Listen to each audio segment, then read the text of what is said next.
Hello बच्चों, बहुत बहुत स्वागत है आपका अपने चैनल कक्षा गणित में।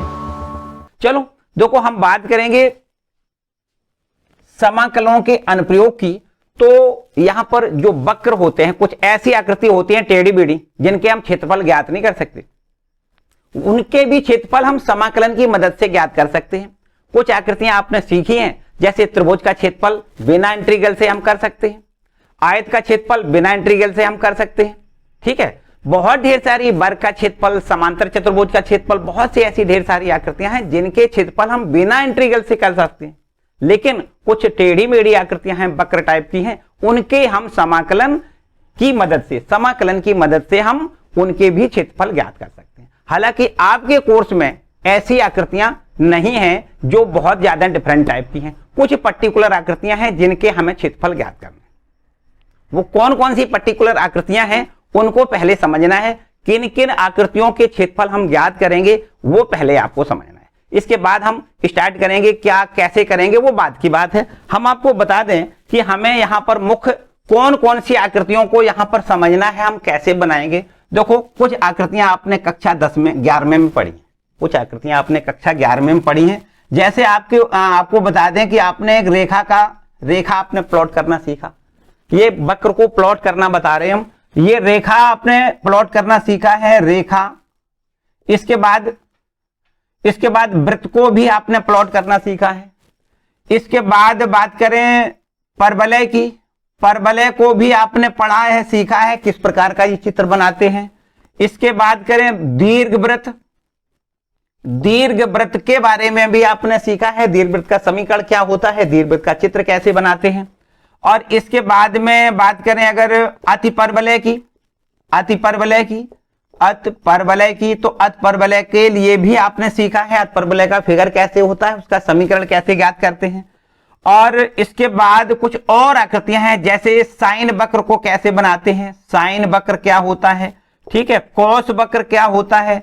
ये सब कुछ अगर आपने सीखा है, मोस्टली इतने ही आकृतियां होंगी जिनके हमें क्षेत्रफल ज्ञात करने। ठीक है, तो पहले हम थोड़ा सा इस पर डिटेल करेंगे, क्योंकि ये हालांकि सब कुछ आपने कक्षा 11 में पढ़ रखा है, लेकिन फिर भी हम अगर इस पर थोड़ी फोकस करें तो आपको बड़े अच्छे से, भैया हमें अगर आकृति पता नहीं होगी कि किस आकृति का क्षेत्रफल ज्ञात करना है, तो हम जब हमें क्षेत्र ही पता नहीं है तो उसका हम क्षेत्रफल कैसे ज्ञात कर सकते हैं। तो हमें क्षेत्र पता होना चाहिए कि किस क्षेत्र का हम क्षेत्रफल ज्ञात करना चाह रहे हैं। तो हम बात करेंगे सबसे पहले रेखा की। आपने रेखा के कुछ रूप देखे होंगे, रेखा के कुछ विविध रूप आपने पढ़े होंगे क्लास 11 में। जैसे हमारे पास रेखा के देखो कुछ रूप हम आपको बता दें। एक रेखा इस प्रकार से होती है, y बराबर mx। ये कौन सी रेखा है बता सकते हो बड़े अच्छे से। ये रेखा मूल बिंदु से जाने वाली रेखा होती है, जबकि m क्या होता है, उस रेखा की धन x अक्ष से झुकाव अगर पता हो तो उसकी प्रवणता होती है m, ढाल इसको कह सकते हैं। ठीक है, रेखा का धन x अक्ष से झुकाव अगर थीटा है तो m बराबर tan थीटा होता है। तो इस हिसाब से ये रेखा कुछ इस प्रकार देखो हम प्लॉट करते हैं। देखो ध्यान दे, ये मूल बिंदु है ना, रेखा यूं ऐसे जा सकती है, इस प्रकार से रेखा ऐसे जा सकती है। अगर इस रेखा की यहां से m की वैल्यू 1 हो, मतलब रेखा इस प्रकार से हो y बराबर x, तो हम कह सकते हैं कि रेखा x अक्ष से 45 डिग्री का कोण बना रही है। भैया m बराबर tan थीटा होता है कि नहीं होता है, और थीटा का मान अगर यहां से 45 रख दिया जाए तो m बराबर tan 45 का मान 1 हो जाएगा, है ना। x अक्ष से थीटा का मान, ये 45 अंश के कोण बनाने वाली ये रेखा मूल बिंदु से जाती है, तो ये रेखा का समीकरण y बराबर x होता है, जानते हो ना। और यदि ये रेखा मान लो थोड़ी देर के लिए ये रेखा ऐसी भी हो सकती है, जरूरी नहीं है कि ये 45 अंश का कोण बनाए, जितने अंश का 60 का कोण बना सकती है।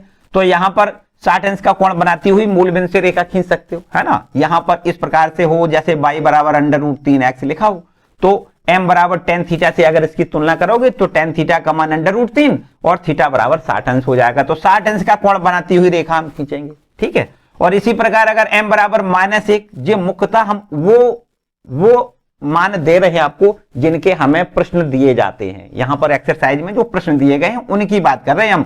तो y बराबर x के रूप में रेखा दी जाएगी, y बराबर √3 इसके रूप में भी रेखा के प्रश्न हैं इसमें, मतलब जो ये प्लॉट करना है रेखाओं को।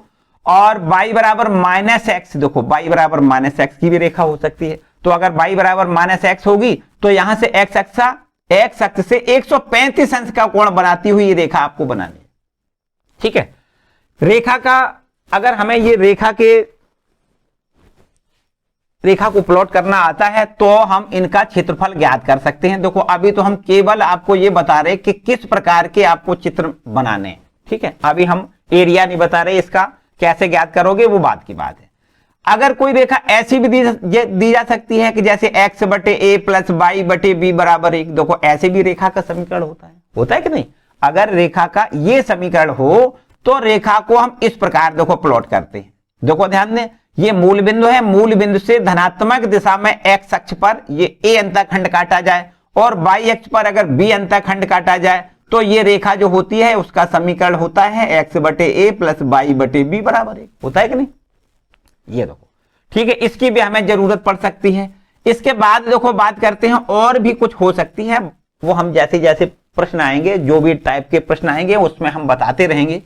अब बात करें वृत्त की बात करें तो वृत्त का भी आप जानते हो, वृत्त का समीकरण होता है x square plus y square बराबर ए स्क्वायर। ये ऐसे वृत्त का समीकरण होता है जिसके केंद्र 0,0 होते हैं और उसकी त्रिज्या कितनी होती है, a होती है। मतलब इसका केंद्र मूल बिंदु पर होता है, मतलब 0,0 इसका केंद्र होता है। इस प्रकार से देखो इसको हमें बनाना होता है, केंद्र मूल बिंदु पर बनाना है और यहां से यहां तक इसकी त्रिज्या अगर a हो तो इस वृत्त का समीकरण होता है x square plus y square बराबर a, होता है कि नहीं। ये हमने जैसा कि बताया क्लास 11 में आपने पढ़ी। अगर वृत्त का समीकरण देखो ध्यान दें इस प्रकार से हो, चलो यहां लिख देते हैं। अगर वृत्त का समीकरण हो x माइनस एच का whole square plus y minus k का होल स्क्वायर बराबर a स्क्वायर, वृत्त का समीकरण ऐसे हो तो इसके केंद्र जो होते हैं h, k होते हैं और इसकी त्रिज्या a। यहां से देखो इस प्रकार से वृत्त आपको बनाना है, इसका केंद्र h, k बनाना है और यहां इसकी त्रिज्या को a लिखना है। ठीक है, इस प्रकार से वृत्त हो सकता है। अगर केंद्र h, k है और त्रिज्या a है तो वृत्त आपका ऐसे बनाना है। ठीक है, जैसे भी प्रश्न में आपको दिया जाए उस हिसाब से बनाना है। आकृति यदि बनाने आपको आ गई तो आप उसका एरिया बड़े आराम से निकाल सकते हो। चलो ये बात हो गई, वृत्त की बात हो गई। आगे आपके पास अब ये देखो परवलय आता है। परवलय की बात कर दें, परवलय को देखो, परवलय के भी कुछ अनेकों रूप हैं। देखो 2-3 रूप हैं, हम आपको बता दें 4 रूप परवलय के होते हैं। एक आपका होता है वाई स्क्वायर बराबर में 4ax, इस रूप का परवलय होता है। एक परवलय ऐसा भी हो सकता है वाई स्क्वायर बराबर माइनस 4ax, इस रूप का भी समीकरण जो मिलेगा वक्र का समीकरण, ये भी परवलय का ही समीकरण है। ये हो सकता है एक्स स्क्वायर बराबर 4a/, इस रूप का भी हो सकता है, या एक्स स्क्वायर बराबर माइनस 4a/, इस रूप का हो सकता है। जो पहले नंबर पे हमने परवलय लिखा है वो उस परवलय का देखो चित्र ऐसे बनाना है, आपको याद रखना है कैसे बनाना है। देखो ये सारी बातें हमने जैसा कि बताया क्लास 11 में आपने पढ़ी हैं, हम तो केवल रिकॉल करवा रहे हैं आपको। देखो ध्यान दें, वाई स्क्वायर बराबर 4ax अगर लिखा है तो हमें यह पता होता है कि इस परवलय का जो अक्ष है वो x अक्ष होता है और इसका मुख धनात्मक दिशा में, x अक्ष की धनात्मक दिशा में खुलता है और इसका शीर्ष जो होता है वो मूल बिंदु पर होता है। इस प्रकार आपको परवलय ये बनाना होता है। शीर्ष कहां बनाना है, मूल बिंदु पर, और इसका मुख x अक्ष की धनात्मक दिशा में खोलना होता है। इस प्रकार का ये परवलय होता है। अच्छा भाई, दूसरे प्रकार का परवलय कौन सा है? दूसरे प्रकार का परवलय यूं है कि इसका जो अक्ष है वो x अक्ष है, बिल्कुल ठीक है, लेकिन ये x अक्ष की ऋणात्मक दिशा में इसका मुख खुलता है। इधर की ओर आपको ऐसे बनाना होता है, ये दो इधर की ओर, ठीक है। x अक्ष की ऋणात्मक दिशा में इसका मुख खुलता है, तो ये जो दूसरे नंबर का परवलय है उसका आपको चित्र ऐसे बनाना है, ठीक है, इस प्रकार से। अच्छा, तीसरे नंबर का जो परवलय है उसका कैसे बनाना है? इसका इस तीसरे नंबर वाले परवलय को आपको ऐसे बनाना है, याद रखिए, x अक्ष और ये y अक्ष, इसका जो मुख होता है वो y अक्ष की धनात्मक दिशा में खुलता है और इसका जो शीर्ष होता है वो भी आपको मूल बिंदु पर बनाना है, ठीक है। इस परवलय का जो शीर्ष है वो मूल बिंदु पर है और इसका अक्ष जो है वो y अक्ष है, इसका जो मुख है वो y अक्ष की धनात्मक दिशा पे खुलेगा, ठीक है। अच्छा, चौथे प्रकार का जो परवलय है वो उसको कैसे बनाओगे? उसको देखो ऐसे बनाओगे, ऐसे। इसमें ये परवलय, इसका भी अक्ष जो है y अक्ष है, लेकिन इसका अक्ष y अक्ष की ऋणात्मक दिशा में इसका मुख खुलता है, ठीक है। शीर्ष इसका भी आपको मूल बिंदु पर ही बनाना है, लेकिन इसका जो अक्ष है वो y अक्ष की ऋणात्मक दिशा में इसका मुख खुलेगा, ये इस तरीके से। ठीक है, इसको इस प्रकार से बनाइए। देखो जैसा कि हमने बताया कि अगर आपको आकृति पता है कि हमें कैसी बनानी है, अगर आपने फिगर बना लिया तो इन आकृतियों के फिर क्षेत्रफल बिल्कुल बिल्कुल एकदम आसान तरीका है।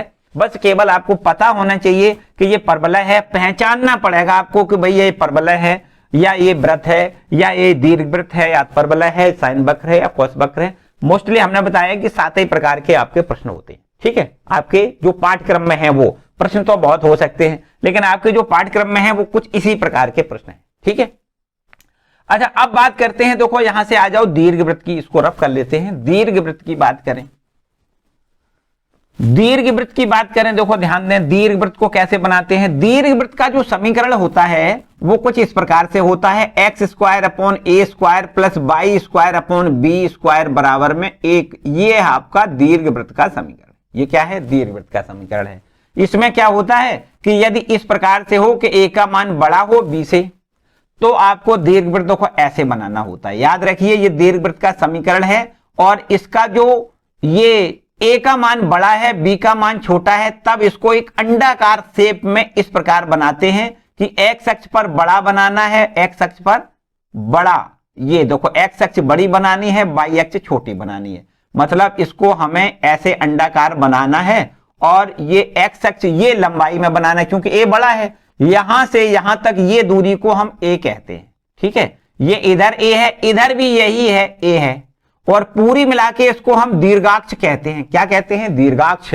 इसको यहां से यहां तक पूरी दूरी को हम क्या कहते हैं? दीर्घाक्ष कहते हैं। इसकी लंबाई 2a होती है, यहां से यहां तक ए डैश बराबर कितना होता है? 2a। दीर्घाक्ष की लंबाई कितनी होती है? 2a होती है। ये आपकी लघुअक्ष कहलाती है। बी यहां बी डैश डाल दें और लिख दें लघुअक्ष की लंबाई, जिसको हम बी डैश लिख सकते हैं, ये 2b होती है। यहां से यहां तक ये b होती है, यहां से यहां तक इसको हम b कहते हैं। ठीक है, बहुत ज्यादा बातें आपको जहां जरूरत नहीं है, जितनी बातों की हमें जरूरत है उतनी केवल बातें बताएंगे। देखो एक बात और समझो कि यहां पर इसकी 2 नाभियां होती हैं, एक नाभि ये है, एक नाभि ये है। इस नाभि को क्या कहते हैं? AE,0 कहते हैं। ये नाभि है -AE,0 होती है। 2 नाभियां होती हैं, AE,0 और -AE,0। ठीक है, ये 2 नाभियां होती हैं, और वास्तव में इसकी 2 नियताएं भी होती हैं। देखो यहां पर एक नियता यहां होती है, इसकी एक नियता यहां होती है।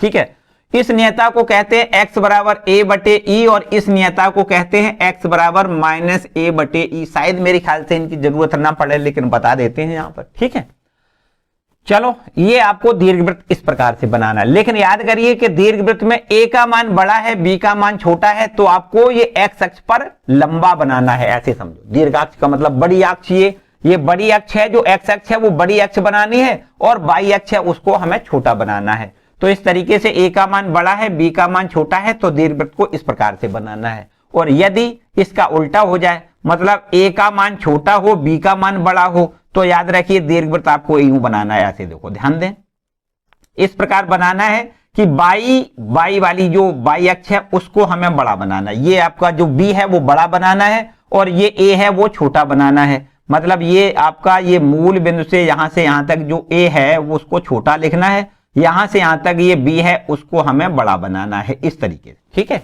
इसकी नाभियां देखो ये बाई अक्ष पर हो जाएंगी, ये नाभियां हो जाएंगी, और यहां पर 2 नियताएं आपकी हो जाएंगी। ठीक है, हालांकि इनकी हमें शायद जरूरत ना पड़े, कहीं जरूरत पड़ेगी तो जरूर बताएंगे, सारे प्रश्नों में हम बताते जाएंगे।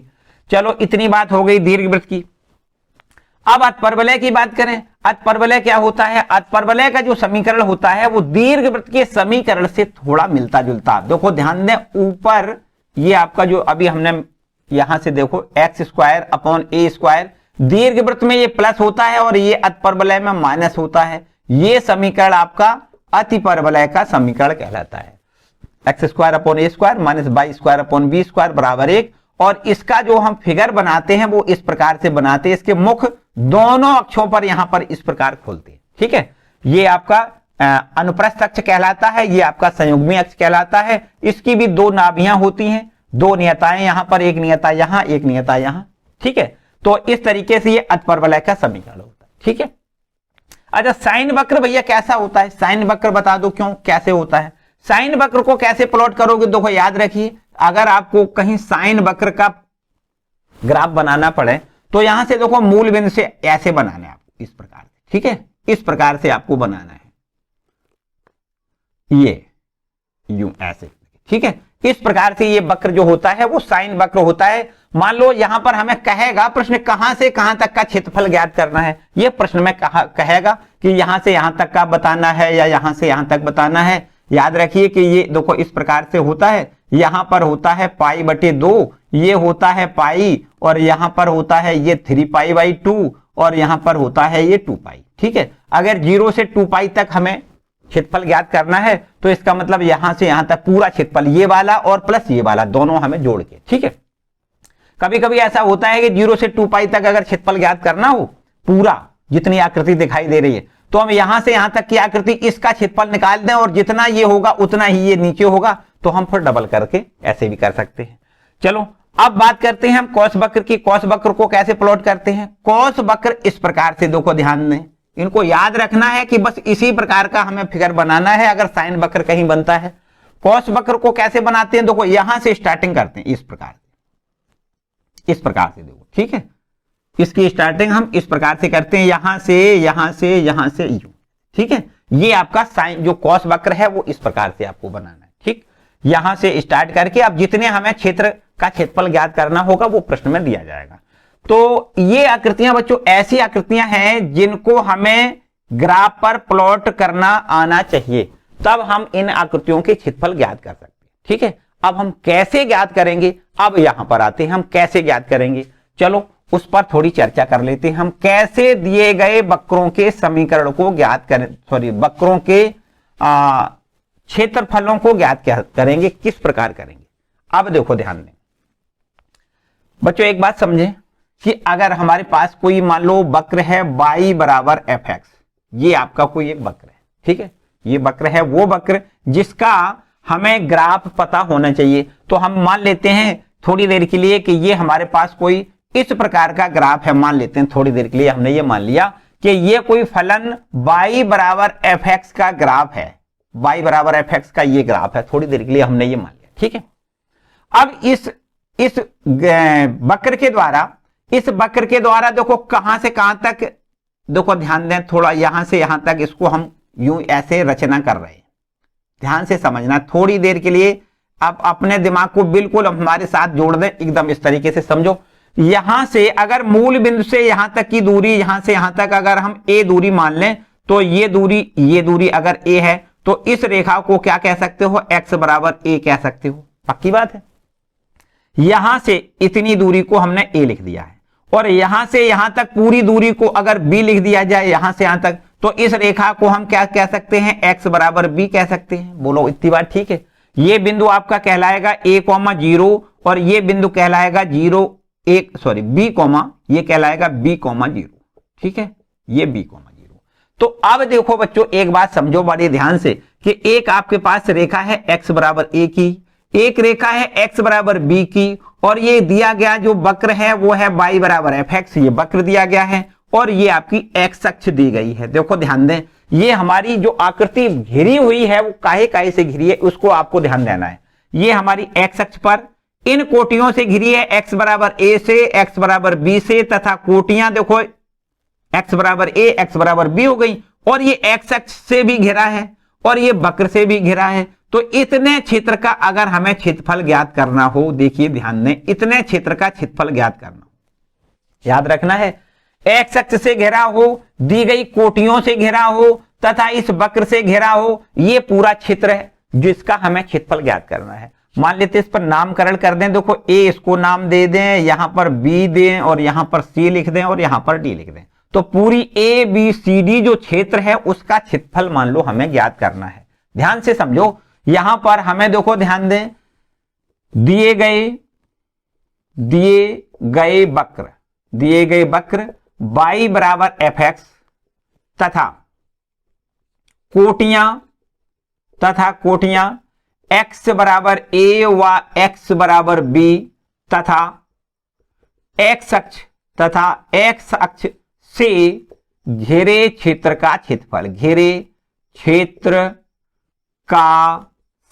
क्षेत्र का क्षेत्रफल मान लो हमें ज्ञात करना है। बड़े आराम से इतनी बात समझो। देखो काय काय से ये क्षेत्र घेरा हुआ है, ये क्षेत्र घेरा है इस वक्र के द्वारा, और ये क्षेत्र घेरा है इन कोटियों के द्वारा, x बराबर a, x बराबर b से, और x अक्ष से घेरा है जो वो क्षेत्र कौन सा है, वो क्षेत्र है आपका घेरे क्षेत्र ए बी सी डी का क्षेत्रफल। ये क्षेत्र है हमारा ए बी सी डी, इसका हमें क्षेत्रफल ज्ञात करना है। तो याद रखिए इसका क्षेत्रफल कैसे ज्ञात करते हैं। ध्यान दें कि अगर x अक्ष से घेरा है, अगर x अक्ष से घेरा है तो आपको लिखना है बाई dx। यहां क्या लिखना है, बाई dx। मतलब कहां से कहां तक घेरा है, देखो x अक्ष पर कहां से कहां तक घेरा है, a से b तक घेरा है, तो आपको यहां लिखना है a से b और बाई dx लिखना है। बाई का मतलब क्या है, बाई का मतलब जो यहां फलन से जो दिए गए वक्र से बाई की वैल्यू यहां लिखनी है वो आपको लिखनी है। देखो ये है a से b और यहां से बाई की वैल्यू है कितनी, fx, तो fx इंटू dx लिखना है। बस ये आपका जो क्षेत्रफल निकल आएगा इसको हम हल करेंगे तो जो हमें हल मिलेगा इसका वो उस क्षेत्र का क्षेत्रफल होगा जो x बराबर a, x बराबर b तथा दिए गए वक्र और x अक्ष से घिरा हुआ है उस क्षेत्र का क्षेत्रफल हमें ज्ञात हो जाएगा। याद रखिए x अक्ष से घिरा क्षेत्र है, x अक्ष से घिरा हो, कहां से कहां तक घेरा है, x अक्ष पर a से b तक घेरा हुआ है, a से b तक घेरा हुआ है और वक्र के द्वारा घेरा है, इन कोटियों से घेरा है। तो बस इतने क्षेत्र का क्षेत्रफल ज्ञात करने के लिए आपके पास ये सूत्र है। क्या करना है, a से b तक ये घेरा है, इसलिए लिमिट आपको लिखनी है a से b और बाई dx। और बाई का मान कहां से लिखोगे, इस दिए गए वक्र से बाई का मान निकालो, यहां रख दो, इसका समाकलन कर दो और फिर लिमिट रख दो, जैसे निश्चित समाकलन में अब तक हम करते रहे हैं। ठीक है, तो बच्चों याद रखना है, एक टाइप का आपका प्रश्न ये हो सकता है। तो अब देखिए दूसरे टाइप का हमारा प्रश्न किस प्रकार से हो सकता है। दूसरे टाइप का प्रश्न ये मान लेते हैं कि हमें कुछ वक्र इस प्रकार से दिया जाए, x बराबर g बाई, इस प्रकार का मान लो हमें कोई वक्र दिया जाए। ठीक है, ये वक्र कुछ इस प्रकार से है, मान लेते हैं देखो ये x अक्ष हो गया, ये y अक्ष हो गया, और ये वक्र जो x बराबर g बाई है वो मान लेते हैं इस प्रकार से, मान लो ये आपका वक्र है x बराबर g बाई, ये वक्र आपका है x बराबर g बाई वक्र है। ठीक है, इस पर हम लिख दें x बराबर g बाई, ठीक है, इस टाइप में। और याद करिए कि इस वक्र को अगर बाई अक्ष से, देखो ध्यान दें, बाई अक्ष को यहां से यहां तक यूं ऐसे देखो घेरना है इस प्रकार से, ये यहां से यहां तक मान लेते हैं ये c दूरी है, ये c दूरी है, और यहां से यहां तक इसको हम मान लेते हैं कि ये दूरी आपकी d दूरी है। तो इस रेखा का क्या समीकरण हो जाएगा, इस रेखा का क्या समीकरण हो जाएगा, आपको लिखना है y बराबर c, इस रेखा का समीकरण हो जाएगा, और इस रेखा का समीकरण हो जाएगा y बराबर d, इस रेखा का समीकरण हो जाएगा। ये तो शायद मेरे ख्याल से आपने बहुत अच्छे से पढ़ी है, रेखा के समीकरण आपने पढ़े है ना, क्लास 11वें में सारी बातें ये पढ़ी हुई हैं। तो रेखा के समीकरण देखो ध्यान दें, अगर रेखा y अक्ष के समांतर है तो आपको x बराबर लिखना होता है, और x अक्ष के समांतर है, देखो ध्यान दें ये रेखा x अक्ष के समांतर है, इसको हमें लिखना है y बराबर कितनी दूरी पर है, मूल बिंदु से c दूरी पर है, तो y बराबर c लिखना है। मूल बिंदु से कितनी दूरी पर है, d दूरी पर है, तो इस रेखा को y बराबर d लिखना है। तो इन रेखाओं से y अक्ष पर घेरा है और ये वक्र घेरा है, तो इसका क्षेत्रफल अब देखो ज्ञात करना है। याद करिए वहां से यहां तक में हम कहां तक अलग अलग हो गए, कहां डिफरेंट आ गए, यहां से यहां तक देखो कहां कहां मतलब अलग अलग हम हो गए, इसमें और इसमें क्या क्या अंतर है, मुख्य बात ये समझो। ये देखो x अक्ष पर घेरा क्षेत्र था, ये x अक्ष से और ये वक्र के द्वारा x अक्ष पर और दी गई कोटियों से घेरा क्षेत्र था। लेकिन यहां क्या है, इस देखो इस वक्र से घेरा है, ये y अक्ष से घेरा है, देखो यहां पर x अक्ष से घेरा था, ये y अक्ष पर घेरा है। तो y अक्ष पर कहां से कहां तक घेरा है, देखो ध्यान दें ये c बिंदु है और ये d बिंदु है, यहां 0, c लिख सकते हैं, यहां 0, d लिख सकते हैं, 0, d लिख सकते हैं। तो c से d तक घेरा हुआ है, c से d तक घेरा है। अगर y अक्ष पर घेरा हो, देखो यहां लिख दें, यहां लिख दें, ये पूरी भाषा फिर लिखो, देखो दिए गए यहां लिख दें, दिए गए वक्र x बराबर g बाई तथा कोटियां y बराबर c व y बराबर d y बराबर c व y बराबर d तथा y अक्ष से घेरे क्षेत्र का क्षेत्रफल, y अक्ष से घेरे क्षेत्र का क्षेत्रफल हमें ज्ञात करना है। तो इसके लिए क्या करोगे, देखो ध्यान से समझो। इसके लिए इसका क्षेत्रफल ज्ञात करने के लिए देखो हमें करना है इंटीग्रेशन करना है। कहां से कहां तक, c से d तक घेरा है, तो यहां लिखना है c से d, देखो इसकी लिमिट रखनी है, और यहां लिखना है x dy। क्या लिखना है, x dy। x का मान इस वक्र से यहां पर लिख देना है, x का मान कितना है, gy, तो यहां आपको लिखना है gy। मतलब इसका क्षेत्रफल a बराबर लिख देते हैं, c से d तक इसको हमने इंटीग्रेट करना है, और x के जगह पर हम लिखेंगे gy और dy, ये जो कर, ठीक है। तो इस तरीके से बच्चों यहां से थोड़ी मेरे ख्याल से, चलो यहां लिख देते हैं, यहां इसको हम इस प्रकार लिख दें, a बराबर कैसे लिखोगे, इंटीग्रेशन c से d लिखना है, और x के जगह पे आपको gy लिखना है और dy। तो इस प्रकार से अगर y अक्ष पर घेरा हो तब ये फॉर्मूला आपको अप्लाई करना है, और x अक्ष पर घेरा हो तो ये वाला देखो फॉर्मूला आपको अप्लाई करना है। बस इतनी बातें आपको याद करनी है, ठीक है। दो बातें याद करनी है फिलहाल, अभी आपको ज्यादा कुछ और नहीं बल्कि दो बातें याद करनी है कि अगर x अक्ष पर घेर रहा है, x अक्ष पर और इस वक्र के द्वारा और दी गई कोटियों पर घेरा क्षेत्र है का क्षेत्रफल ज्ञात करना है, तो उसके लिए हम फॉर्मूला अप्लाई करेंगे integration a to b by dx, ठीक है। y की वैल्यू हम फलन से निकाल के रख लेंगे। और अगर x अक्ष पर सॉरी y अक्ष पर घेरा है, तो अगर y अक्ष पर घेरा है तो आपको देखो y अक्ष पर कहां से कहां तक घेरा है, c से d तक घेरा है, तो आपको लिखना है इंटीग्रेशन c से d x dy लिखना है, और x की वैल्यू दी गए वक्र से निकाल के हमें रखनी है। तो ये हमारे पास इंटीग्रेशन करना है c से d तक gy dy को हल करके यहां लिमिट रखना है, तो जो हमारा मान आएगा वो इस क्षेत्र का क्षेत्रफल ज्ञात हो जाएगा। इतनी बात ठीक है। बस इस दो टाइप के आपके क्वेश्चन पहली वाली एक्सरसाइज में मिलेंगे, जो आपकी 8.1 एक्सरसाइज है, उसमें केवल और केवल यही इतना काम मिलेगा। चलो हम थोड़े से एक दो एग्जाम्पल करेंगे, पूरी आपकी जो एक्सरसाइज है ऐसे मानो कि एकदम बिल्कुल हलवा तरीके से तैयार हो जाएगी, ठीक है। पहले एक दो एग्जाम्पल करेंगे, देखो ध्यान दें, एक दो पहले एग्जाम्पल कर लेते हैं। देखिए यहां पर इसको रब कर लेते हैं, ठीक है, इसको रब कर लें।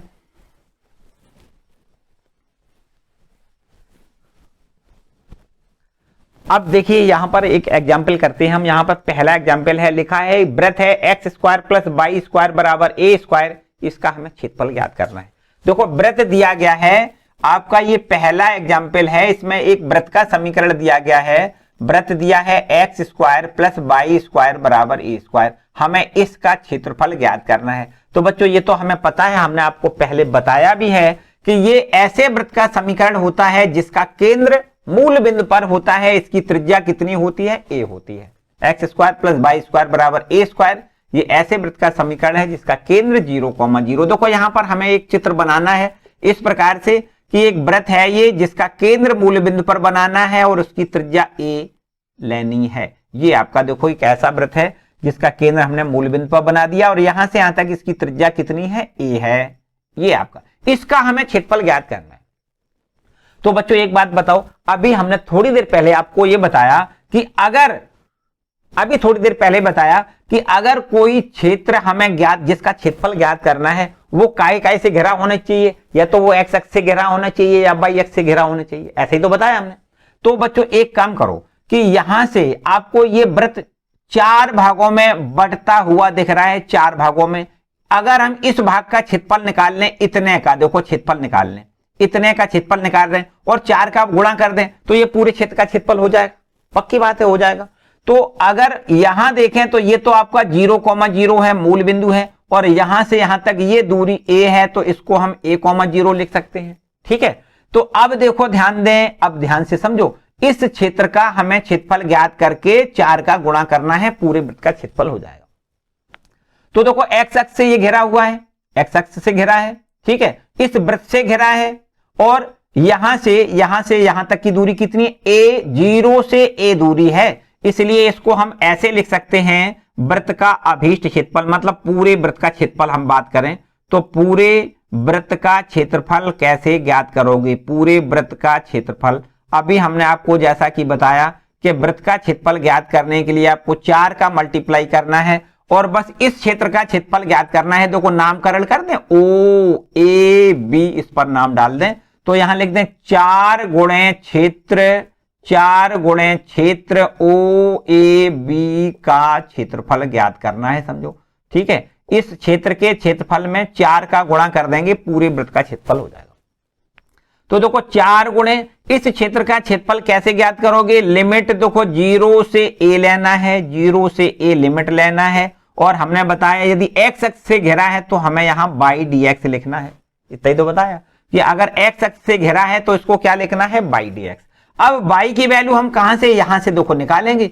y की वैल्यू यहां से कितनी हो जाएगी? वाई स्क्वायर बराबर a square minus x square हो जाएगा और y बराबर हमें यहां under root a square minus x square लिख दें। इतनी बात ठीक है। बस ये y की वैल्यू आपको यहां लिखनी है। देखो ध्यान दें, बराबर का निशान लगाओ, 4 ज्यों कहते हो। इंटीग्रेशन की लिमिट 0 टू a है और y को हम लिखेंगे under root a square minus x square into d x. अब बताओ भाई, ठीक है। अब इसका हम समाकलन जैसे अब तक करते रहे हैं बिल्कुल वैसे ही करना है और इसकी लिमिट 0 टू a लिखना है। बस समझो वही जो आंसर आएगा वो आपका इस पूरे वृत्त का क्षेत्रफल हो जाएगा। ठीक है, तो 4 का हमने चूंकि गुणा कर दिया ना, वैसे तो इतने क्षेत्र का हम क्षेत्रफल निकाल रहे हैं लेकिन हमने 4 का गुणा किया। इसका मतलब जितना ये है उतना ही ये है, उतना ही ये है और उतना ही ये, बराबर बराबर के 4 हिस्से है ना, इसमें 4 का गुणा कर दिया। तो यहां से देखिए इसका समाकलन कैसे करते हैं, आपको पता है यहां पर हमें लिखना है x बटे 2 into under root a square minus x square plus में यहां ए स्क्वायर बटे 2 और इंटू में sine inverse x upon a होता है इसका समाकलन। और बस इसकी लिमिट है 0 टू a। देखो अभी भी वही सारे फॉर्मूले काम कर रहे हैं जो समाकलन में आपने पढ़े। Under root a square minus x square का समाकलन क्या होता है? x बटे 2 into under root a square minus x square plus a square बटे 2 into sine inverse x upon a और ये लिमिट है 0 टू a। इसको आप रख देंगे, आंसर हमें मिल जाएगा। देखो एक काम करो, 2 बटे में यहां है, 2 बटे में यहां है, तो यहां से हम 2 कॉमन लेके बाहर निकाल लें। ठीक है, अब हमारे पास जो बचा है उस पर हम पहले x का मान a लिख दें। ध्यान दें x के जगह a लिख दें, अंडर रूट यहां देखिए ए स्क्वायर माइनस यहां भी x को हमें a लिखना है तो a का स्क्वायर ये भी हो जाएगा, मतलब ए स्क्वायर माइनस ए स्क्वायर ये शून्य हो जाएगा। ठीक है, प्लस यहां देखिए ए स्क्वायर बटे में 2 तो हमने कॉमन लेके रख दिया है तो ए स्क्वायर केवल यहां लिखना है, इनटू में साइन इनवर्स एक्स के जगह पे ए लिखना है तो ये ए बटे ए हो जाएगा। फिर इसके बाद देखो ध्यान दें, ये इतना काम तो खत्म हो गया। अब माइनस का निशान लगा दो। अब x का मान यहां 0 लिखोगे, पूरा 0 हो जाएगा। यहां x का मान 0 लिखोगे, साइन इनवर्स से 0 का मान पूरा 0 होता है, मतलब ये पूरा इस लिमिट को रखने से हमें 0 मिलेगा। ठीक है, तो अब देखिए यहां 2 से इसको 2 बार कैंसिल कर दें और बाद बाकी देखो इसका आंसर यहां लिख देते हैं। बराबर का निशान लगा दो, 2 आपका ज्यों का त्यों। यहां देखिए इसको हम 0 लिखेंगे, ए स्क्वायर माइनस ए स्क्वायर मतलब 0 लिख दें। फिर यहां से प्लस ए स्क्वायर, यहां देखिए साइन इनवर्स ए बटे ए मतलब साइन इनवर्स 1 जिसकी वैल्यू हमें पता है साइन इनवर्स 1 बराबर पाई बाई 2 होता है। ठीक, अब समझो इसका आंसर आ गया। यहां देखिए इस 2 से इस 2 को काट दो तो हमें कितना मिल जाएगा? पाई ए स्क्वायर। बच्चों याद रखिए कि किसी भी वृत्त की अगर त्रिज्या ज्ञात होती है तो उसका क्षेत्रफल हम ज्ञात कर सकते हैं। हमने बताया कि अगर बिना समाकलन से करना चाहें तो बड़े आराम से हमें पता है वृत्त की त्रिज्या r होती है तो उसका क्षेत्रफल कितना होता है? पाई आर स्क्वायर। यहां वृत्त की त्रिज्या a है तो इसका क्षेत्रफल कितना हो जाएगा? पाई ए स्क्वायर। देखो यही तो हुआ पाई स्क्वायर। ठीक है, लेकिन हमने जो मेथड अपनाया है कि समाकलन का अनुप्रयोग करके, समाकलन के प्रयोग से हमें इसका समाकलन करना, इसके वृत्त का क्षेत्रफल ज्ञात करना है। तो यहां से हमने समाकलन के प्रयोग से इस वृत्त का क्षेत्रफल ज्ञात किया, उससे भी हमें वही क्षेत्रफल मिल रहा है जो डायरेक्ट अब तक हम सीखते रहे थे। ठीक है, तो पाई ए स्क्वायर ये इस वृत्त का क्षेत्रफल होगा। तो इस तरीके से ये आपका पहला एग्जाम्पल है। ठीक है, तो आज के लिए बच्चों इतना ही। मिलते हैं अगले वीडियो में। वीडियो को लाइक जरूर कर दें, चैनल पर नए हैं तो चैनल को सब्सक्राइब कर लें। मिलते हैं अगले वीडियो में।